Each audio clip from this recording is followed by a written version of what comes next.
Gloria al Señor. Dios los bendiga. Muy buenos días, bienvenidos en esta mañana. Tome su lugar, póngase cómodo. Si puede, sonría, salude a una o dos personas a lo mucho allí que estén cerquita. Usted saludamos nosotros a todos los hermanos que se conectan allí por redes sociales. Dios los bendiga. Bienvenidos a este tiempo en la palabra del Señor. Gloria a Dios. ¿Cuántos están dispuestos para recibir palabra de Dios? Digan amén. Dispongámonos. Y si no estamos tratemos de estarlo, amén. Y usted va a tratar de prestarme toda la atención que pueda. Dígale a su vecino, no me vaya a hablar. Dígale, no me vaya a decir nada porque vamos a prestar toda la atención que podamos, amén.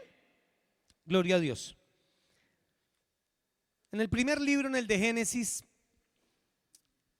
encontramos quizás la primera oración de intercesión. Un hombre, mírenme acá, que empieza a orar y a interceder por unas personas que no hacían parte de su familia. Era toda una nación, o bueno, unos, podríamos llamarlos en el argot nuestro, dos municipios que por determinación de Dios habrían de ser destruidos. Y la historia acerca de la destrucción empieza de manera paradójica porque dos hombres, al parecer ángeles del cielo, descienden, se encuentran con Abraham para darle la promesa del nacimiento de su hijo. Le dicen a Abraham que iba a tener un hijo y que iba a ser padre de muchas gentes, que todos los que lo bendijeran serían bendecidos, pero también los que lo maldijeran serían maldecidos, que de él, de Abraham, un hombre de casi 100 años junto con su esposa, un hombre que no tenía hijos con su esposa Sara, hasta ese momento iba a ser padre de muchedumbres. Y el Señor le da la promesa por medio de ángeles, y después de darle la promesa, dice, ¿cómo voy yo a ocultarle a Abraham lo que voy a hacer? Si Abraham, lo dice Dios, va a ser una nación grande, va a ser una nación fuerte. ¿Cómo voy a ocultarle a él si por medio de él van a ser benditas todas las familias de la tierra? Y el Señor le descubre a Abraham sus planes. Présteme atención acá, mírenme acá. Y el Señor le dice que va a destruir a Sodoma y a Gomorra, porque el pecado que ellos han cometido ha subido delante de su presencia. Y él dijo, enviaré estos dos varones para confirmar si lo que me han dicho es una total realidad. Y ellos van a ir a confirmar lo que está pasando allá. Y de esa manera miraré para cumplir o no la determinación que he tomado. Y en ese momento Abraham empieza a interceder y empieza a replicarle y le dice, Señor, usted es un Dios justo, usted es un Dios que tiene misericordia. De hecho, la palabra resalta que él le dice, no hagas eso. ¿Cómo vas a destruir al impío con el justo? ¿Cómo vas a destruir al pecador con el que quizás está tratando de hacer justicia? Y empieza una especie de conversación, de tire y afloje, así como cuando usted va a comprar ropa o zapatillas. Bueno, de pronto no sé si usted, pero algunos sí. ¿Cuánto valen esos zapatos? 150, tengo 110. No, bueno, entonces se los dejo en 140 y no, tengo 110. Y empiezan a tratar de negociar el precio de lo que usted quiere comprar. Abraham empieza a hacer algo similar y él le dice, Señor, siendo usted un Dios justo y grande en misericordia, ¿va a destruir esas ciudades así hubiera en ella 50 justos? Y el Señor le dice, por causa de esos 50 no la voy a destruir. Si hay 50 justos, no la voy a destruir. Y Abraham encuentra el lugar para el Señor y luego le dice, perdóname que yo sea tan atrevido, pero si faltaran 5 de esos hombres, ¿la destruirías? Y el Señor le dice, por esos 45 inocentes que faltaren, no lo destruiré. Si encuentro 45 justos, las perdono. Y Abraham sigue hablando con el Señor y él le dice, tal vez haya solo 40. Y el Señor le dice, por esos 40 no la voy a destruir. Y sigue hablando con el Señor y tratando de persuadirlo y le dice, te ruego Te ruego que no te enojes conmigo por insistir tanto en lo mismo, pero solamente quizás de pronto hayan solamente 30 justos. Y el Señor le dijo, por esos 30 justos yo no la voy a destruir. Y el Señor escucha nuevamente a Abraham diciéndole, yo he sido atrevido y qué pena, perdóname porque yo sé que soy un hombre, que tú eres Dios, pero quizás solamente encuentres 20. Solamente de pronto habrán 20 justos en esa ciudad. Y el Señor le dice de manera tajante, por esos 20 no la destruiré. Y termina Abraham la conversación con el Señor diciéndole, por favor, no te enojes conmigo, pero te voy a hablar una última vez, tan solo una vez más. ¿Qué tal si solo hubiesen 10 justos? ¿Qué harás si en esa ciudad, que no sabemos de cuántos miles de personas eran, hay solamente 10 justos? Y el Señor le dice, no la destruiré por esos 10 justos. Allí termina una oración, y quizás la primera que se registra, en la que un hombre intercede por miles de personas. No intercedió por una ni dos, intercedió por dos ciudades que, por más pequeñas que hayan sido, podrían tener entre 5,000 y 10,000 habitantes, y no quiero profundizar mucho acerca de eso, pero creo que eran dos ciudades, podrían tener como mínimo 1,000. Es decir, que fueron 2,000 personas las destruidas, pero la palabra resalta que eran muchísimas más. Solo le pongo un ejemplo, míreme acá. Y entonces Abraham intercede, y importante en esto, escúchelo, él está intercediendo por personas que no son de su familia, que no son conocidos, que no son amigos, sino que son perversos y son pecadores. De hecho, la palabra menciona, Lot, cuando se separó de Abraham, se fue para los valles donde estaba Sodoma y Gomorra, y la palabra resalta que eran hombres perversos. Pero Abraham intercedió tratando de buscar el favor de Dios y evitando que la ira del Señor se derramara sobre esas ciudades. Luego todos hemos escuchado y conocemos que el Señor no encontró los 10 justos que estaba buscando, al punto que los únicos que salieron de la ciudad fueron 4, y al final solo sobrevivieron 3, porque una de ellas, que fue la mujer de Lot, quedó convertida en una pila de sal al no obedecer la palabra en la que se le había dicho que no mirara hacia atrás. Es decir, que de todas esas personas solamente 3 lograron salir con vida. Y eso resalta cosas muy importantes acerca de la vida de Abraham, porque de Abraham, hay que decirlo, no es un hombre en el que la palabra diga abrió el mar, hizo descender fuego, estuvo en el foso con los leones. No se resaltan milagros en la vida de Abraham. Si usted lee detenidamente, no hay cosas notables en la vida de Abraham. No hay cosas relevantes como pasó con Moisés, el cual abrió sus brazos y las aguas se separaron. No ocurrieron cosas notables como hizo Josué al conquistar ciudades. No ocurrieron situaciones apremiantes como las que pasaron por medio de David al derrotar al gigante que tenía amedrentado a todo el pueblo.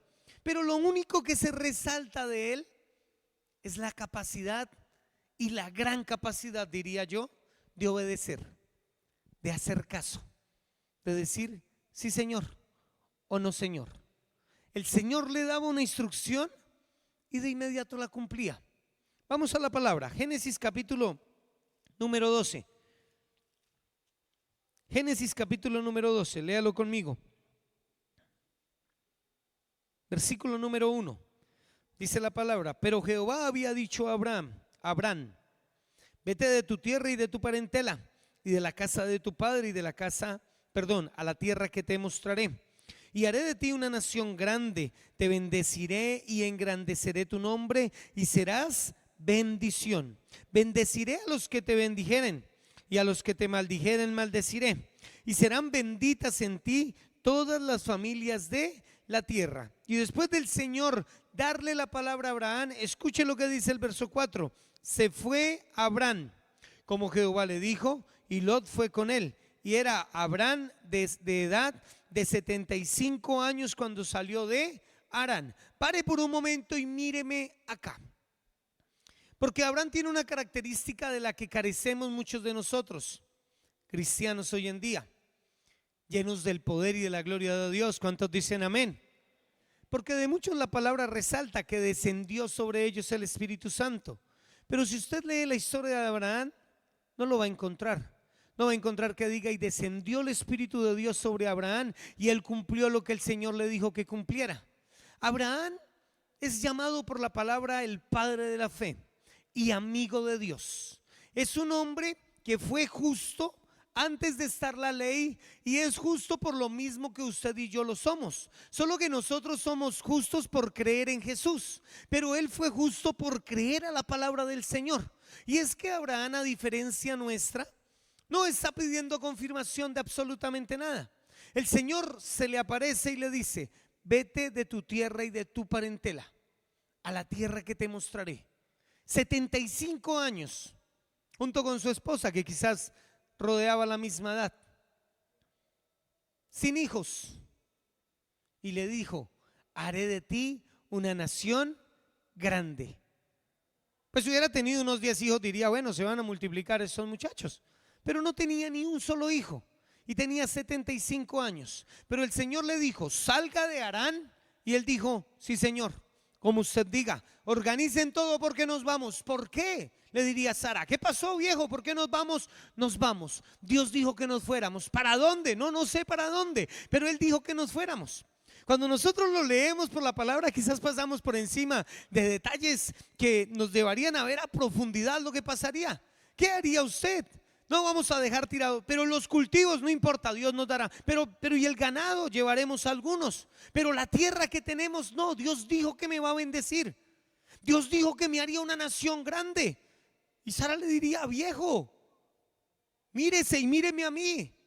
Estamos viejos, no tenemos hijos. Sara quizás en ese momento ya había perdido la costumbre de las mujeres de ovular. No podía tener, y le dijo: ¿usted qué le pasa? Y él dijo: Dios lo prometió. Y si Dios me lo dijo, yo lo creo. No buscó la manera de encontrar los razonamientos para saber cómo lo haría Dios. Y eso es lo que nos pasa a nosotros. Dios te dice que te va a hacer tal cosa y tú recibes la promesa. Pero en ocasión decimos: ¿y cómo lo va a hacer el Señor? ¿Cómo lo va a cumplir? No, yo no sé, yo no creo. ¿Cómo el Señor va a hacer eso? Y otras veces más, aparte de no creer, pedimos una señal. Señor, si eso es cierto lo que tú me dices. Y en vez de parecernos a Abraham, nos parecemos más a Gedeón. Y queremos pedirle muestra al Señor. Padre, si lo que tú me dices, Señor, tú me dijiste que me metiera en ayuno, pero si eso es cierto, que hoy el pastor llegue con una media roja y una verde, Señor, y ahí yo entiendo que sí es verdad. Y empezamos a ponerle pruebas al Señor. Padre, que el pastor hoy llegue sin peinarse y yo sé que ahí va a ser el cumplimiento. Y empezamos a decirle al Señor: confírmame, Señor, confírmame, porque estamos ahí, creemos y tratamos de creer, pero estamos cavilando y dudando en lo que el Señor nos dice. Cuando a ninguno de nosotros el Señor nos ha puesto una prueba tan grande como esta. Pero a mí lo que me llama la atención de Abraham es su gran capacidad. Quizás era la virtud que tenía, quizás no, era la virtud que tenía. Y por eso fue el padre de la fe. Una gran capacidad para decir: sí, Señor. El Señor le decía: haga esto, sí, Señor. Tome su familia y váyase de su tierra, de la cercanía con sus parientes, porque de usted en adelante voy a hacer una nueva nación. No registra la palabra quién fue el papá de Abraham, o el abuelo, o de qué familia venía. Porque el Señor dice: desde Abraham en adelante empezaría a escribir una nueva historia. No importa lo que haya pasado, si Él me cree, voy a hacer de Él una nueva historia que tengan que conocer muchos. Y de hecho es lo mismo que nos dice el Señor a nosotros. No importa si venimos de hogares disfuncionales, de padres maltratadores, siendo víctimas de abuso. El Señor dice: si tú y yo le creemos, Él va a escribir con nosotros una historia de gloria, una historia de bendición, y nos va a hacer notables y grandes aún en esta tierra. ¿Cuántos dicen amén, iglesia? No importa lo que pasó atrás, porque no importó en la vida de Abraham, y empieza a importar de ahí en adelante. Pero empieza a jugar un papel importante, la capacidad que tenía ese hombre para creerle al Señor. De hecho, si usted mira más adelante en Génesis capítulo número 22. Vaya conmigo allá, unas cuantas páginas adelante. Dice la palabra de Dios. Génesis capítulo número 22. Aconteció después de estas cosas que probó Dios a Abraham y le dijo: Abraham. Y él respondió: heme aquí. Y dijo: toma ahora tu hijo, tu único, Isaac, a quien amas, y vete a tierra de Moriah. Y ofreció allí en holocausto, y ofrécelo allí en holocausto sobre uno de los montes que yo te diré. Y lea el versículo número 3. Abraham se levantó muy de mañana, enalbardó su asno y tomó consigo 2 siervos suyos y a Isaac su hijo, y cortó la leña para el holocausto y se levantó y fue al lugar que Dios le dijo. Pare un momento y míreme acá. Tal vez el viaje más duro en la vida de Abraham. Tal vez el viaje más difícil de todas sus vidas.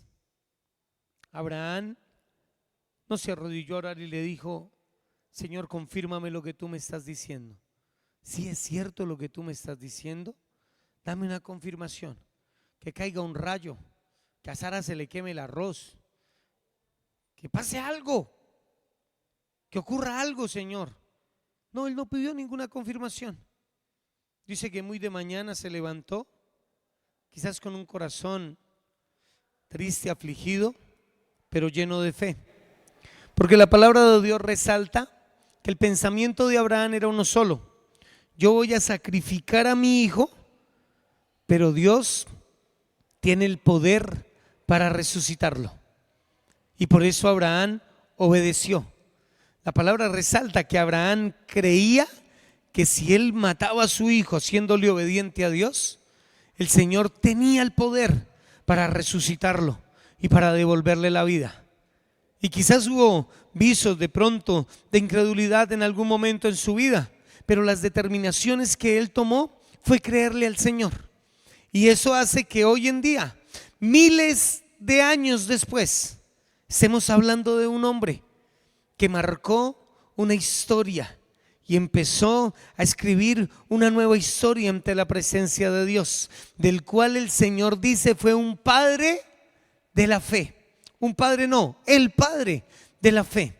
El hombre que tuvo la gran capacidad de creerle al Señor todo lo que el Señor le dijera, sin importar lo descabellado de la situación, sin importar lo extraño. En estos días yo hace algún tiempo escuchaba a un conferencista que decía: ¿qué clase de Dios le pide a sus siervos matar a su hijo? Y yo le diría: el mismo Dios y la misma clase de Dios que tiene misericordia de los pecadores, de todos los que hemos fallado, de los que no somos dignos de Él, de todos los que estábamos viviendo llenos de pecado en nuestras vidas. Ese mismo Dios que se despojó de su Hijo y lo envió a morir por nosotros, es el mismo que en ocasiones nos pide cosas descabelladas. Ese Dios que nos ama, que extiende su misericordia, que nos guarda y que nos bendice cada día. ¿Cuántos dicen amén, iglesia? Dale fuerte ese aplauso al Señor.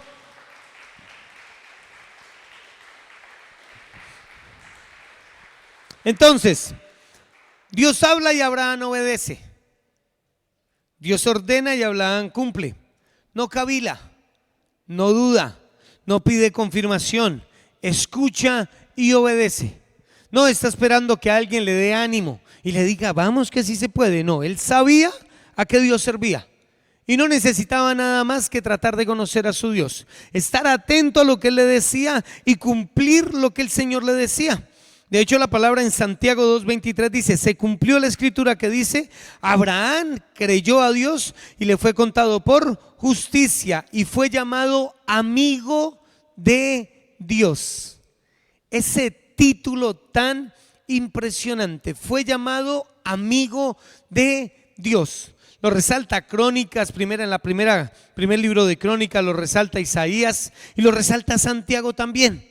Amigo de Dios, ¿por qué? Por creerle al Señor, por no justificar, por no buscar razonamientos, sino simplemente por ser obediente. Fue llamado amigo de Dios por ser obediente. Luego usted dirá, bueno, pastor, ¿y qué tenemos nosotros que ver con el creyente? Abraham, con aquel hombre que vivió hace muchos años. Pues que cuando nosotros creemos en Cristo Jesús, la palabra de Dios dice que nos hacemos hijos conforme a la sangre de Abraham, para ser parte de la promesa que Dios le dio a Abraham. Se lo voy a mostrar. Gálatas capítulo número 3, vaya conmigo allá. Gálatas capítulo número 3.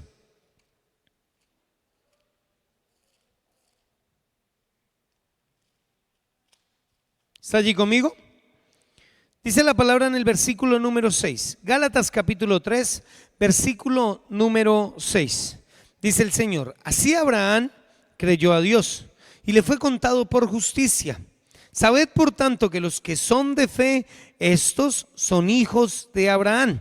Y la Escritura, previendo que Dios había de justificar por la fe a los gentiles, dio de antemano la buena nueva a Abraham, diciendo: en ti serán benditas todas las naciones. De modo que los de la fe son bendecidos con el creyente Abraham. Porque todos los que dependen de las obras de la ley están bajo maldición, pues escrito está: maldito todo aquel que permaneciere en todas las cosas escritas en el libro de la ley para hacerlas. Pare por un momento y míreme acá. Ahorita vamos a leer otros versículos, pero míreme acá. Podríamos hablar de tres clases de justificación que podemos ver ahí, como para entender y profundizar en lo que le quiero enseñar de parte de Dios en esta mañana. Abraham fue justificado por creerle a Dios, no por creer en Jesús, sino por creerle al Señor. El Señor le dijo: haga, y él hizo. Y la palabra dice que su fe le fue contada por justicia. O sea que la fe que él tenía en Dios tapó todas las transgresiones que él pudo haber cometido, porque sin duda alguna fue pecador como usted y como yo. Él cometió pecado también. O si no, por lo menos mire, cuando llegó a Egipto, le dijo a su esposa: me van a matar por quedarse con usted, porque Sara era una mujer hermosa. Y le dijo: entonces digamos que usted es mi hermana. Y Faraón, al verla tan hermosa, le dio presentes a Abraham y tomó a Sara para hacerla su mujer. Pero el Señor se lo muestra y empieza a venir desgracia sobre su vida. Faraón logra entenderlo y le dice: llévesela. ¿Usted por qué me ocultó que era su mujer? Llévese su mujer y llévese todo lo que le di. Porque el hombre había tratado y había mentido a Faraón. O sea que era pecador como usted y como yo. Pero su fe lo hizo justo delante del Señor, y no la fe en Cristo, porque obviamente estaba empezando a escribirse una historia de salvación, de poder y de milagros, pero Cristo aún no hacía parte del guión. Años y miles de años después se revelaría. Pero el Señor dice: habiendo de ver el Padre que por la fe habría de tener salvación los que están apartados y los gentiles, es decir, los que no hacemos parte del pueblo de Israel, el Señor dice entonces: Él se proveyó de un hombre que tuviera fe, para que luego por la fe nosotros también fuéramos justificados. ¿Cuántos dicen amén? Y entonces, ¿qué es la justificación? Le hago un paréntesis acá. Es la capacidad de responder por los pecados que cometemos. A saber, cuando usted llega a la casa y su hijo le rompió un florero. Sí, sus hijos, de pronto alguno de ustedes lo hizo cuando pequeño, hizo algún daño. Y papá, antes de sacar la correa, le pregunta: ¿qué pasó? Y cuando uno era niño, si no tenía un buen argumento, por lo menos trataba de buscárselo, ¿no? No, papá, es que si usted viera que pasó esto y pasó lo, y tratábamos de inventarnos unas películas impresionantes para tratar de justificar el daño que habíamos hecho. Justificar es mirar el razonamiento correcto para entender lo que se hizo. Entonces, ¿cómo vamos a justificar nosotros nuestro pecado delante del Señor? El pecado que nosotros cometemos no tiene justificación humana.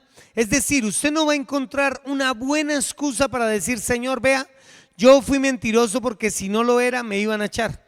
Y el Señor dice pues que lo hubieran echado, pero mejor no hubiera pecado. Nuestro pecado no tiene justificación humana. Nadie va a poder llegar al cielo y decirle: Señor, vea, yo traté de dejar el cigarrillo, pero no pude, porque hombre, pues traté de hacerlo y me esforcé, pero no pude hacerlo. Y el Señor le va a decir: ay, tan lindo, pero trató, ¿cierto? Venga pues, tranquilo, tan bobito, venga, entre aquí. No, no va a haber justificación. No va a haber ninguna justificación ante la presencia del Señor para el pecado que podamos cometer. Entonces, la manera en que Abraham fue justificado fue por creerle al Señor. Dios le habló y él obedeció. Dios le dijo: salga de su tierra, y él salió. Dios le dijo: entrégueme a su hijo, y él salió a entregárselo, a sacrificarlo para que el niño fuera sacrificado ante la presencia de Dios. Y allí nosotros tenemos que observar y entender eso. Tenemos que entender que por la fe de Abraham en Dios fue justificado. Luego el Señor, después de Abraham, da la ley.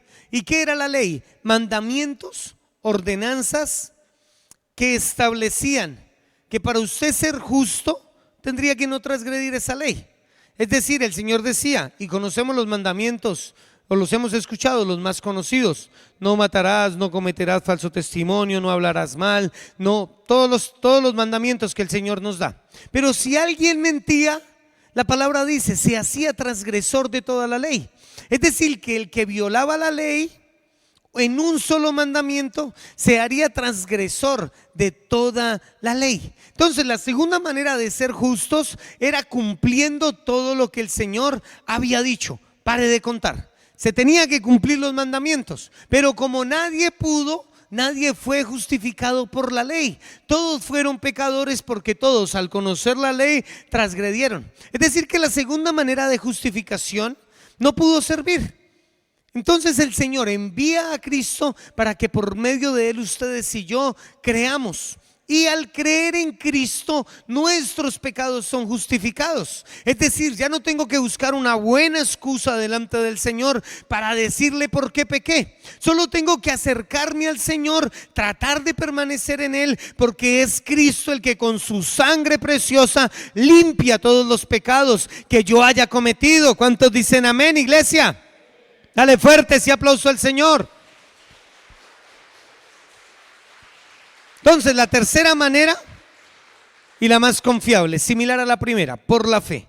Luego el Señor dice algo bien bonito y bien importante. Versículo número 12 de Gálatas capítulo 3. Y la ley no es de fe, sino que dice: el que hiciere estas cosas vivirá por ellas. Es decir, para cumplir la ley no se necesitaba fe, se necesitaba cumplir. No matarás, pues no mate y usted cumple. No mienta y usted cumple. Pero el que no cumplía se hacía transgresor. No se necesitaba fe para cumplir la ley, se requería determinación. Pero nadie tenía la suficiente determinación para sacar de su vida el pecado, porque escúcheme esto: lo natural no puede pelear con lo espiritual.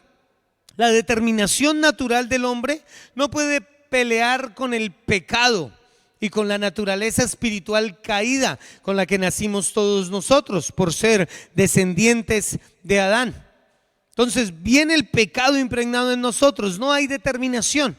Antes bien, cuando pecamos nos hacemos esclavos del pecado, pero por medio de Cristo Jesús las cadenas se rompen, los yugos se rompen, las ataduras se rompen y venimos a disfrutar de la libertad que el Señor nos entrega. ¿Cuántos lo creen?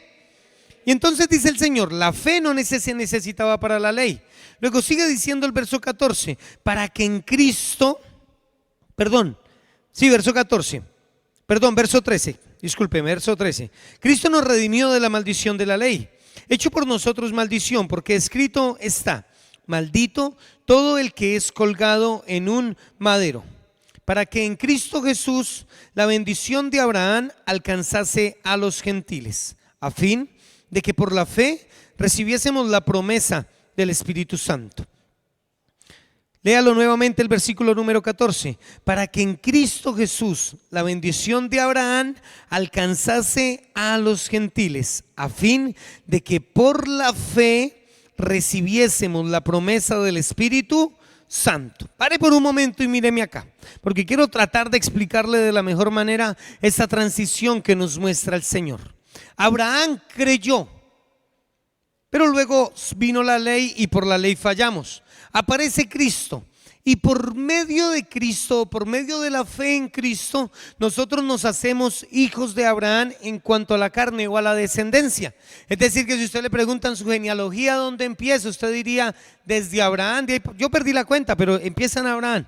Desde allá venimos por la fe, porque somos hijos de Abraham. Lo dice allí el versículo número 7. Por tanto, los que son de la fe, estos son hijos de Abraham en cuanto a la carne, en cuanto a la descendencia. Pero hay algo importante allí.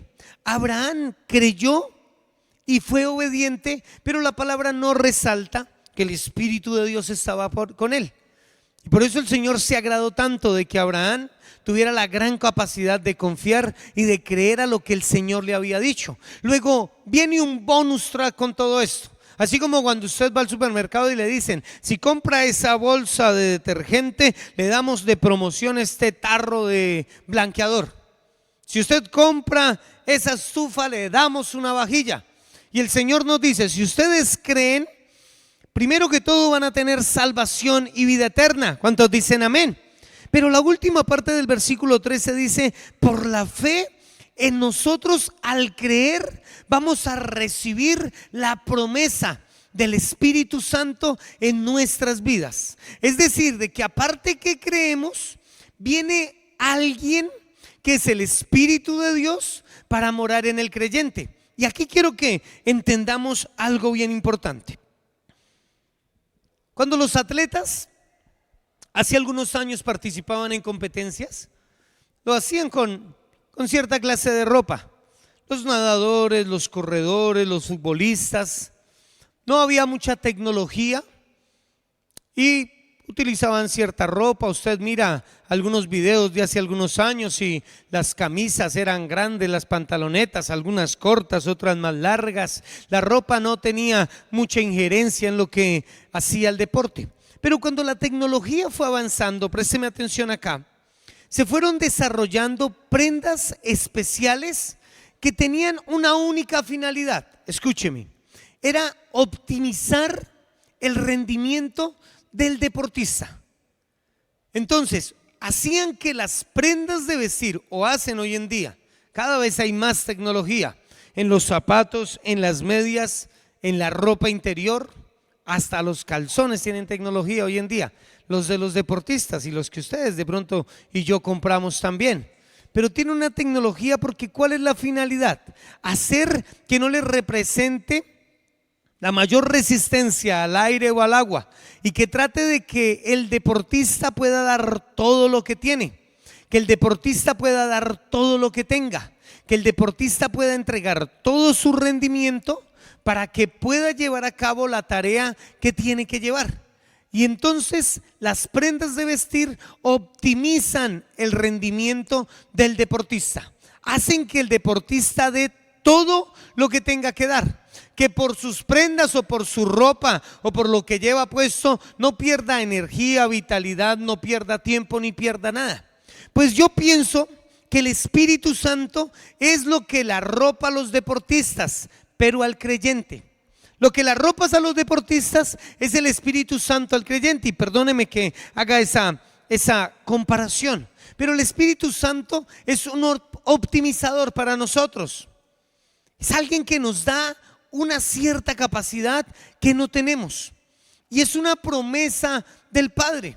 Ningún creyente va a poder permanecer siendo creyente si no tiene la ayuda del Espíritu Santo en su vida.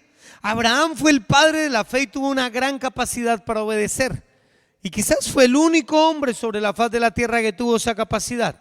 Pero ahora nosotros tenemos la palabra, tenemos la promesa, debemos creer, pero aparte de eso, tenemos un bonus track: el Espíritu de Dios sobre el corazón de la iglesia. ¿Cuántos dicen amén? ¿Y cuál es la finalidad del Espíritu Santo? Optimizar nuestro rendimiento. Hablando de manera metafórica, darnos la capacidad de negarnos a nosotros mismos, darnos la capacidad de tener dominio propio, darnos la capacidad de hacer que nosotros no seamos nosotros. Pablo dijo: ya no vivo yo, ahora Cristo vive en mí.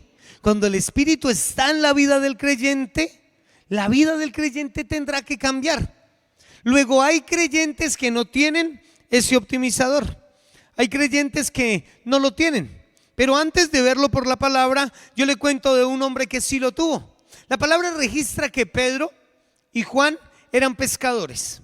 Ellos eran muy diferentes de Pablo.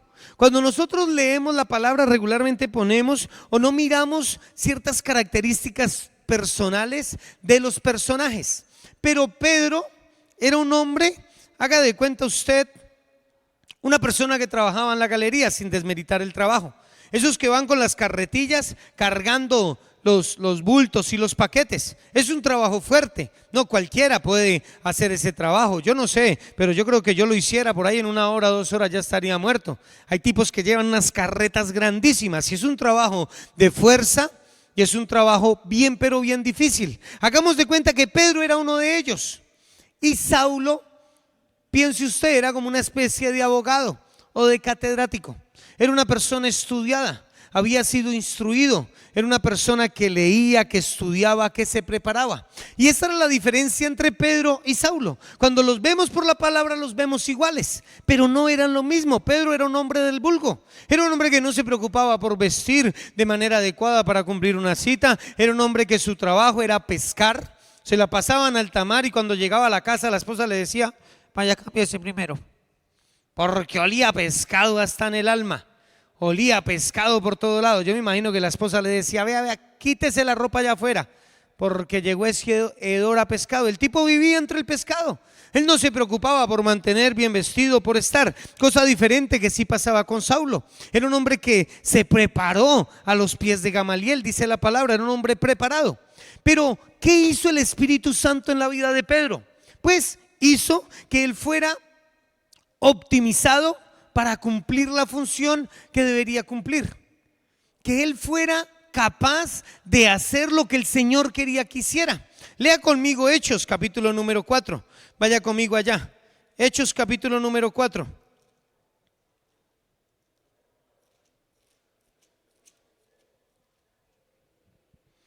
Versículo número 13.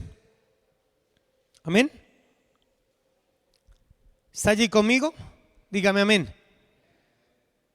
Hechos 4:13 dice la palabra: entonces viendo el denuedo de Pedro y de Juan y sabiendo que eran hombres sin letras y del vulgo, se maravillaban y le reconocían que habían estado con Jesús. Pare de leer un momento y míreme acá.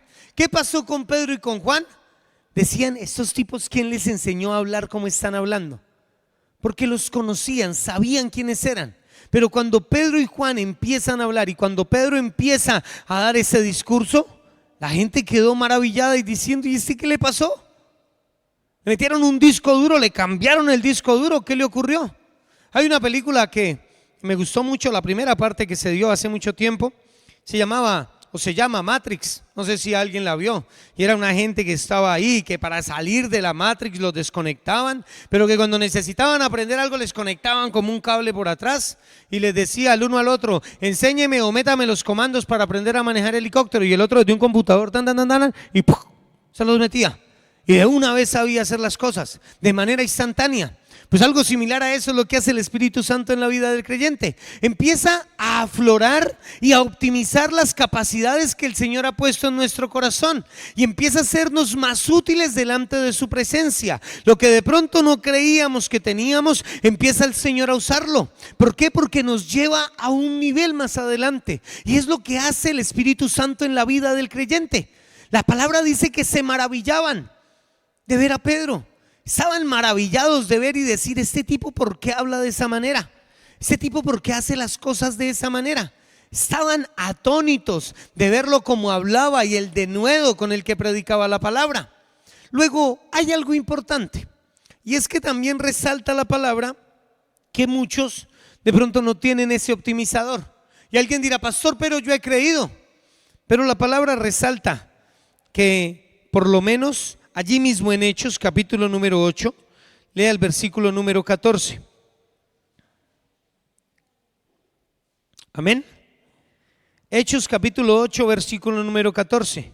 Dice la palabra: cuando los apóstoles que estaban en Jerusalén oyeron que Samaria había recibido la palabra de Dios, enviaron allá a Pedro y a Juan, los cuales, habiendo venido, oraron por ellos para que recibiesen el Espíritu Santo. Verso 16: porque aún no había descendido sobre ninguno de ellos, sino que solamente habían sido bautizados en el nombre de Jesús. Y pare allí y míreme acá, porque aquí hay algo bien especial. Muchas veces creemos que solamente yo creí y ya yo debo tener el Espíritu Santo, de más que yo lo tengo. O muchas veces de pronto creemos que está con nosotros porque lloramos, porque caemos ministrados o porque sentimos de pronto una que otra cosa. Pero la palabra nos resalta que habían creyentes en Samaria que ya habían sido bautizados en agua, que ya creían en el Señor, pero que no tenían el optimizador, la capacidad poderosa de Dios sobre la iglesia para poder negarse a sí mismos y continuar caminando con el Señor. Muchos creyeron, pero no tenían ese poder que necesitamos y que desciende de lo alto. ¿Por qué pasa eso? Quizás porque no lo hemos buscado, porque no lo hemos anhelado. Y algo que nosotros deberíamos tener totalmente claro en nuestro corazón es que, escúcheme, nosotros los creyentes no podemos vivir sin el Espíritu Santo en nuestras vidas, porque el Espíritu Santo nos prepara para hacer, el Espíritu Santo nos ayuda para permanecer y el Espíritu Santo nos fortalece para conquistar. Es necesario en la vida del creyente. ¿Cuántos dicen amén, iglesia? Es necesario, pero ojo con esto. Entonces, ¿por qué si tenemos la promesa no lo tenemos? Porque en ocasiones llegamos al Señor, pero no nos hemos dado a la tarea de trabajar. Y es que aquí pasa algo especial. De pronto algunos de nosotros crecimos en el Evangelio y crecimos de pronto escuchando cierta clase de predicadores. No me identifico porque no soy así.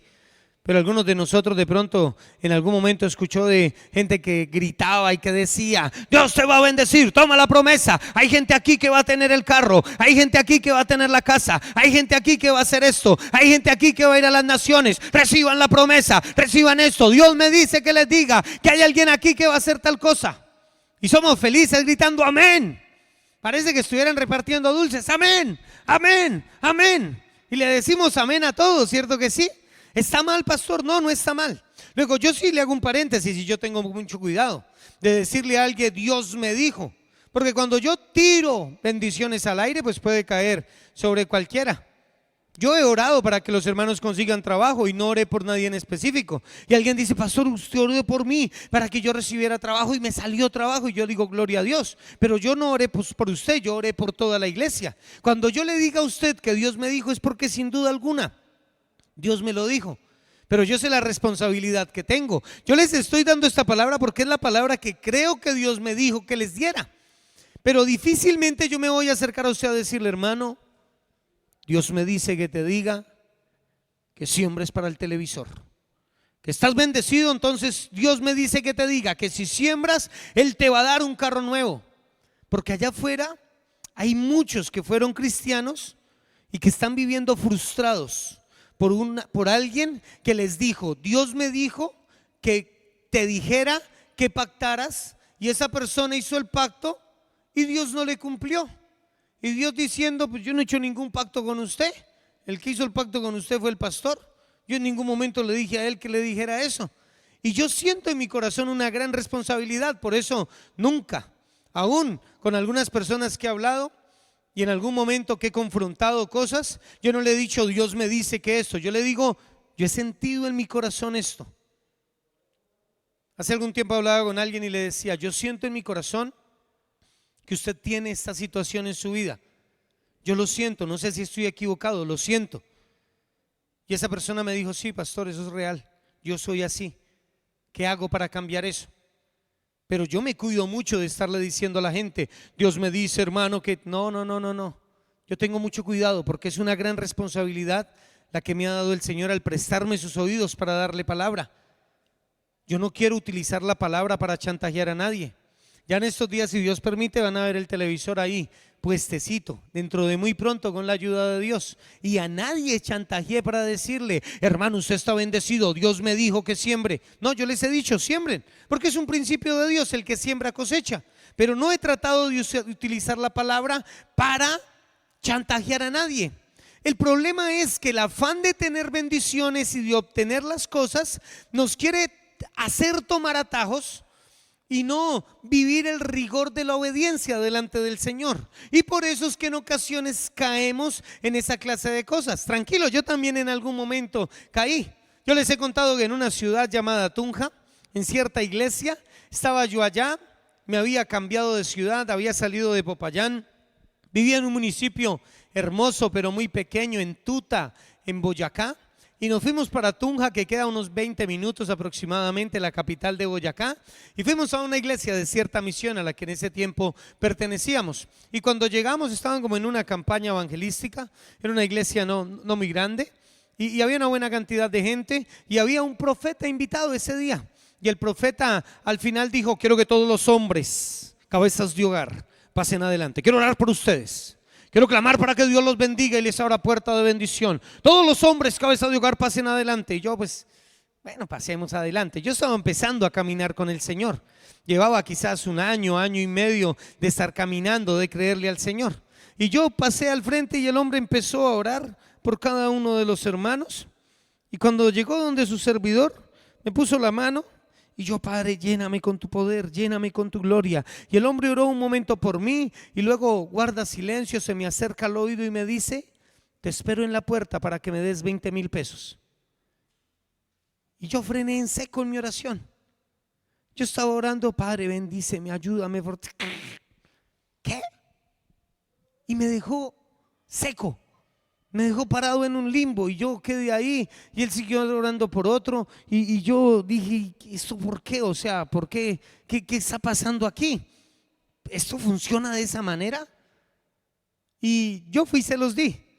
Usted dirá: pastor, ¿por qué hizo eso? Pues porque en ocasiones dudamos de muchas cosas y yo dije: pues son 20,000, no es mucho tampoco. Y yo fui a la puerta y el tipo fue y se paró a la puerta. Es un desgraciado, ojalá lo viera hoy en día para pedirle mis 20,000. Devuélvame mi plata, hágame el favor. Esa plata es mía, no es suya. Pero en ese tiempo yo de alguna manera creí y fui y se los entregué. Que Dios tenga misericordia. Le aseguro que hoy en día debe estar viviendo una desgracia total, porque utilizó la palabra para extorsionar a la gente, cuando eso no dice la palabra. El Señor por ningún lado nos manda a cobrar a nadie por lo que hacemos. Ustedes cuando dan una ofrenda la dan para el Señor, que obviamente se utiliza para todo el mantenimiento y todo lo que tiene que ver con la obra de Dios. Pero a nadie se le llama y se le dice: bueno, hermano, ¿qué pasa que usted nada que trae? Absolutamente a nadie se le ha dicho aquí, ni siquiera, y no me dejan mentir, los servidores se les ha llamado, se les ha dicho, porque el diezmo es un principio. Y el que cree en ese principio lo cumple, ese principio se cumple en su vida y Dios lo bendice. El que no quiere creer no obedece. Pero ese tipo si utilizó la palabra para extorsionarme, para sacarme plata, y yo caí redondito. ¿Y por qué pasa eso? Porque anhelamos que llegue la bendición, pero sin ser obedientes a la palabra. Queremos tomar la promesa. Hermano, Dios te dice que alguien aquí va a ir a las naciones a predicar la palabra. ¡Amén! Mañana vamos para El Porvenir a predicar. Ay, no.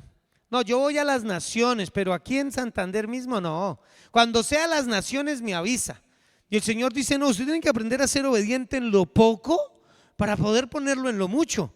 El Señor no lo va a llevar a usted a que pegue un brinco y cumpla el propósito que usted sueña, porque el Señor es un Dios de procesos. ¿Cuántos dicen amén? Entonces, si no tenemos capacidad para obedecer, no vamos a recibir las promesas y nos vamos a frustrar. Dios me prometió a mí que me iba a bendecir, que me iba a dar casa, carro y beca y nada. ¿Y usted en qué trabaja? Ah, no, yo no trabajo, es que no me gusta. Entonces Dios le dice: si usted no hace lo que tiene que hacer, yo no voy a hacer mi parte tampoco. Porque yo creo algo: nosotros hacemos lo natural y nuestro Dios con su amor y su misericordia hace lo sobrenatural. ¿Cuántos dicen amén? Él obra a favor de su iglesia. Pero hay una responsabilidad que nos atañe, y es que nosotros no podemos andar gritando amén a todo sin entender que nuestra vida requiere de una responsabilidad. Y entonces, cuando yo no entiendo lo que Pablo le dice a los efesios, él le dice en la carta a los efesios, les dice: preocúpense por ser llenos del Espíritu Santo. Sean llenos del Espíritu Santo. Porque así como hay café descafeinado o leche deslactosada, ¿qué es una leche deslactosada? Una leche a la que le sacaron el principio activo, es decir, le quitaron la esencia. Eso no es leche, ni leche debería llamarse, porque leche deslactosada, ¿qué es? Café sin café, ¿qué es? Y ahora hay cerveza sin alcohol, pues póngale gaseosa entonces, eso no es cerveza. Y hay cristianos sin Cristo, o cristianos sin el Espíritu. Pero yo soy cristiano, pastor. Pero la pregunta es: ¿tienes al que te optimiza? Porque el Espíritu nos da testimonio a nuestro espíritu si tenemos al Espíritu. Y no porque hablemos en lenguas, no porque nos caigamos, no porque saltemos. No quiero decir que eso no puede pasar, puede pasar. Pero en ocasiones nuestra vida espiritual está gobernada por las emociones. Y entonces, no, el pastor oró por mí, pero no me caí. Pastor, como que le falta más fuego, más poder, porque nos acostumbramos a una vida de emociones, cuando el Espíritu Santo no viene para estar un momento con nosotros. Cristo dijo: yo les enviaré al ayudador, al consolador. Él les va a ayudar, Él va a estar con ustedes, Él los va a acompañar para que cuando ustedes sean débiles, Él los haga fuerte, para que cuando ustedes no puedan, Él les ayude, para que cuando ustedes estén desalentados, Él los levante. Pablo dice en la primera carta a los Corintios: yo llegué con debilidad, con temor y temblor, pero la palabra que yo predico, que viene llena de poder, trajo manifestaciones del poder de Dios. Entonces él decía: yo soy débil en mí, pero en Dios lo que predico, porque no me predico a mí, predico a Dios. Y lo que hay en mí, si lo tengo, es poder de Dios para llevar la palabra. ¿Cuántos dicen amén? Y entonces por eso en ocasiones estamos viviendo desanimados. ¿Por qué?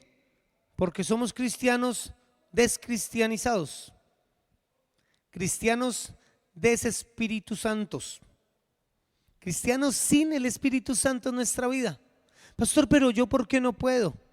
¿No será que descuidaste la presencia del Espíritu Santo en tu vida? ¿No será que otras cosas tomaron el lugar que debería tener el Señor en nuestro corazón? ¿No será que ya dejamos de tener una relación y empezamos a caminar en una religión? Sí, yo soy evangélico. ¿Y qué días va? No, pues por ahí una vez al mes, yo creo. Es que ¿para qué ir tanto?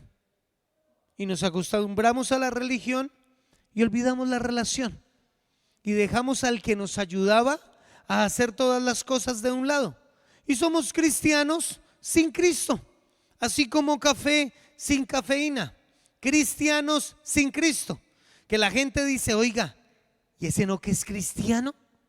Y vea lo que está haciendo. Sí, es un cristiano, pero no tiene a Cristo, por eso está caminando de esa manera.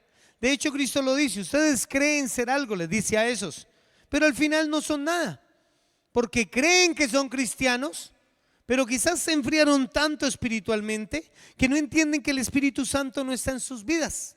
Y alguien dirá: pastor, ore por mí para que reciba el Espíritu Santo. Y claro que puede pasar, pero después de usted recibir el Espíritu Santo, es su responsabilidad buscar al Espíritu Santo. Es nuestra responsabilidad como iglesia avivar el fuego del Espíritu Santo. Pablo le dijo a los tesalonicenses: no apaguen el fuego, no apaguen el Espíritu Santo. Primera de Tesalonicenses 5:19. No apaguen el Espíritu Santo, no lo apaguen, no lo descuiden. Él está en ustedes, es la promesa hecha real. Es la promesa que se cumplió de parte de Dios. Es el que te optimiza, es el que te da la capacidad para negarte al pecado y para buscar de Dios. Entonces no lo apagues. Primero hace la obra en nosotros. Nos saca del pecado, nos limpia, nos transforma, nos hace hombres nuevos, para que luego nosotros con el Espíritu Santo podamos ayudar a otros más a que lleguen a cumplirse el mismo propósito de Dios en sus vidas. ¿Cuántos dicen amén? primero lo hace con nosotros y luego el Espíritu nos ayuda a nosotros a hacerlo con otros. El problema está cuando nos quedamos estancados en la primera parte, porque ni con nosotros pasa. Ni ánimo para orar, ni ánimo para congregarnos, ni ánimo para buscar. Y entonces yo le diría, tenga cuidado y revise su corazón.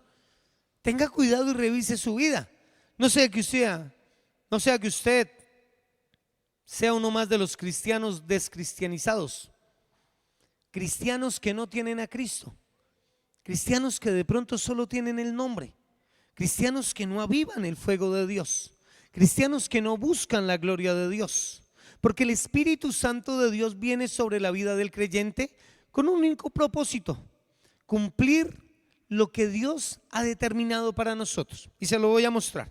Vamos a ir rápido para que nosotros oremos. Hechos capítulo número 10, versículo número 38. Lea conmigo. Hechos 10:38. Como Dios ungió con el Espíritu Santo y con poder a Jesús de Nazaret, y como éste anduvo haciendo bienes, sanando a todos los oprimidos por el diablo, porque Dios estaba con él. Míreme acá, ¿qué hacía Jesús? Bienes. ¿Por qué hacía bienes? Porque tenía el Espíritu Santo de Dios en su vida. Y como el Espíritu Santo de Dios estaba en su vida, Dios estaba con él. Por eso es que si nosotros no tenemos al Espíritu Santo, difícilmente podremos ayudar a alguien. Yo he conocido cristianos dando consejos del tipo, su esposa, un hombre una vez dijo, mi esposa me fue infiel, ¿qué hago? Y el otro cristiano, sin Cristo, déjela, lárguese, es una hija del diablo, pecadora, engañadora. Y el tipo quería recibir un consejo y tenía un corazón dispuesto para perdonar a su mujer. Pero el cristiano que estaba sin Cristo da cualquier clase de consejo, obviamente alejado de Cristo. ¿Por qué? Porque no tiene a Cristo en su corazón. Y es claro, lo que tengamos es lo que vamos a dar. O sea que si usted quiere saber si Cristo está en su corazón, escúchese lo que habla.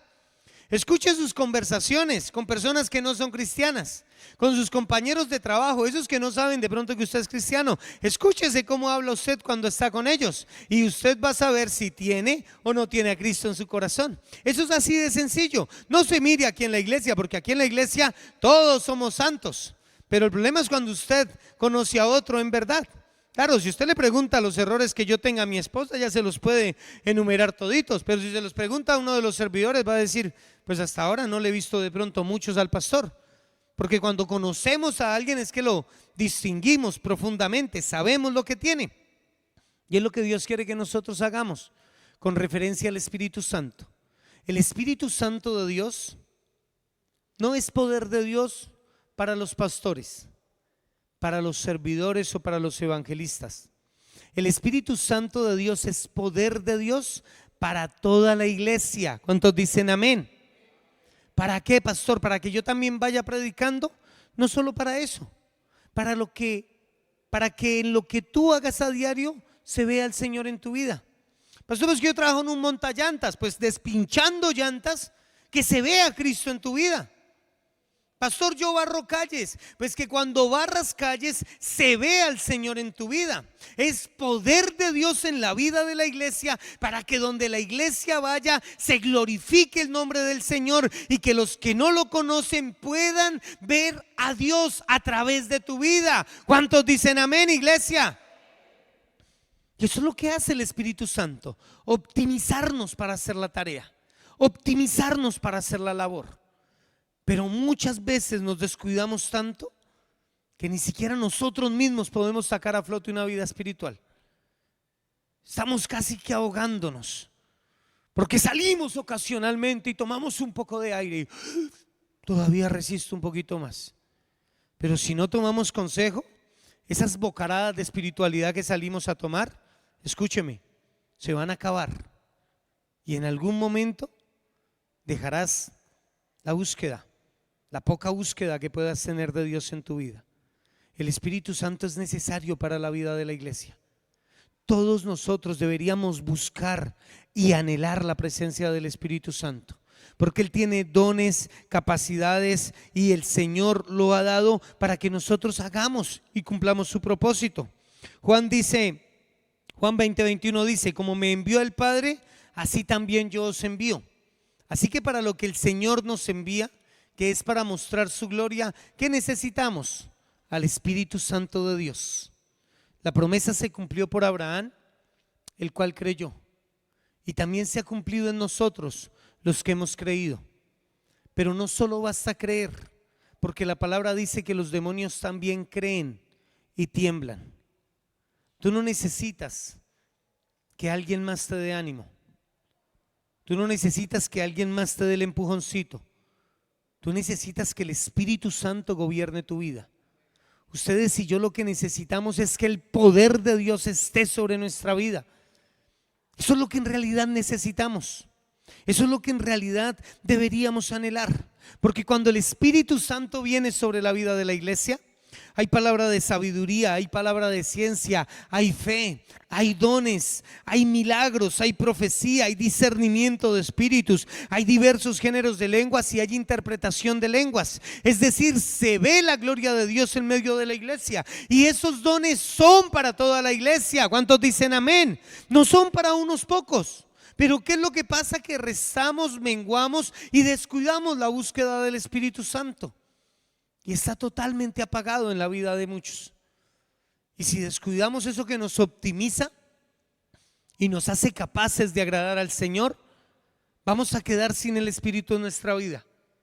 Y no va a ser agradable lo que el Señor va a ver en nosotros, sea el que sea. Si sea un pastor o un apóstol, se queda sin el Espíritu Santo porque lo apagó, y no va a ser agradable, porque del corazón nuestro no va a salir nada bueno.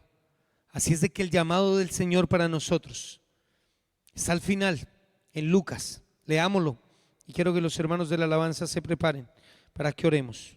Lucas capítulo número 11, versículo número 13.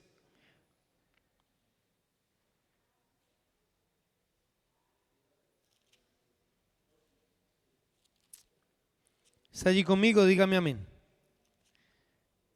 Lucas capítulo número 11, versículo número 13. Amén.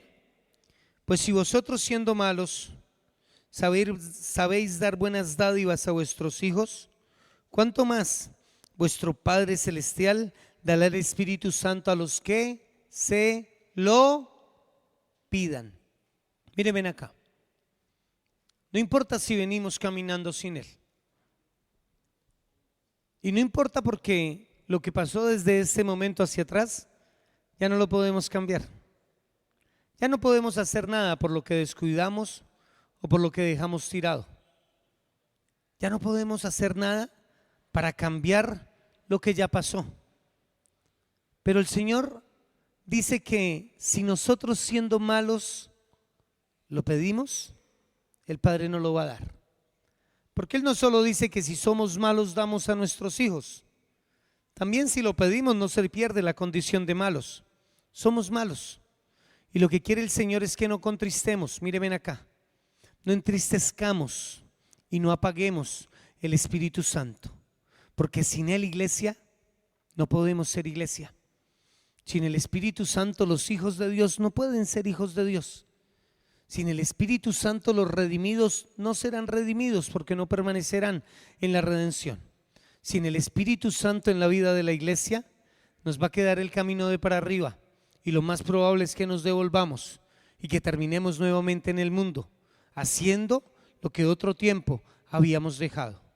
Y por eso el Señor nos dice en esta mañana: tú y yo necesitamos el poder que hay de Dios para su iglesia. Tú y yo necesitamos a aquel que nos optimiza para dar lo mejor de nosotros y que nos ayuda para sacar de nosotros lo que nos sirve. Así es de que si tú y yo lo necesitamos, como yo lo necesito, dispongámonos para buscar, dispongámonos para llamar, porque hay poder de Dios para todos aquellos que lo buscan. ¿Cuántos dicen amén, iglesia? Dale fuerte ese aplauso al Señor.